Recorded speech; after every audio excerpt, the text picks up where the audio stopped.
Supreme কোর্টে এই রায় পুনর্বিবেচনা করুন, যোগ্যদের বাঁচান।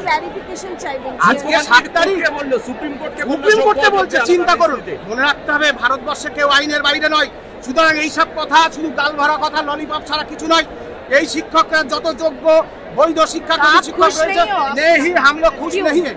क्यों हम लोगों को नौकरी बचाने के लिए अभी का जरूरत है जो वैलिड कैंडिडेट को एक पक्का निखुत और निर्भुल लिस्ट प्रकाश करके সুপ্রিম কোর্টকে রায় পুনর্বিবেচনা করে যোগ্যদের চাকরি ফেরাতে হবে।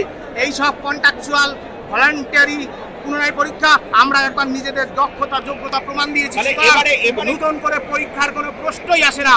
এর জন্য সর্বাত্মক লড়াই করার জন্য এরপরে আপনারা আমরা বেরোই, দেখবেন আমরা কি আন্দোলনের রণনীতি সিদ্ধান্ত করি। আপনার নাম কি? शाम स्टील फ्लेक्सी स्ट्रॉन्ग TMT बार, ये स्ट्रॉन्ग के साथ फ्लेक्सिबल भी। आपदा मुसीबत कोई भी आए, ये घर को अटूट बनाए। जब TMT फ्लेक्सी स्ट्रॉन्ग तो घर रहे हमेशा के लिए स्ट्रॉन्ग। সুপ্রিম কোর্ট একটা অপশন দিয়েছে, অপশনটা কি? যদি আপনারা কেউ পুরনো জায়গায় কাজ করে থাকেন, পুরনো জায়গাতেও আপনারা গেলে সেখানে আপনাদের নিয়ে নেবে। 3টে অপশন সুপ্রিম কোর্ট দিয়েছে, এটা মাথায় রাখুন, ভালো করে কোর্টের আইনটা পড়ুন। আমি এখন ল অনুযায়ী বললাম, as per law which is possible for me, I clarify. Next clarification we will ask to our advocate to the highest court, and after us getting the clarification, I think we will be able to clear our position clearly. But now আমি আপনাদের বলতে চাই, চাকরি আমি যোগ্যদের খাবো না, এটা মাথায় রেখে দিই।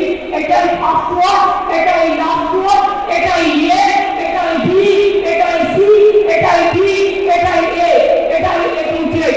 এই ভাষাটুকু আশা করি ভালো থাকবেন, সুস্থ থাকবেন, কাজ চালিয়ে যাবেন। অনেক অনেক ধন্যবাদ। জয় বাংলা। ये स्टाइल का मामला है, रूपा फ्रंटलाइन।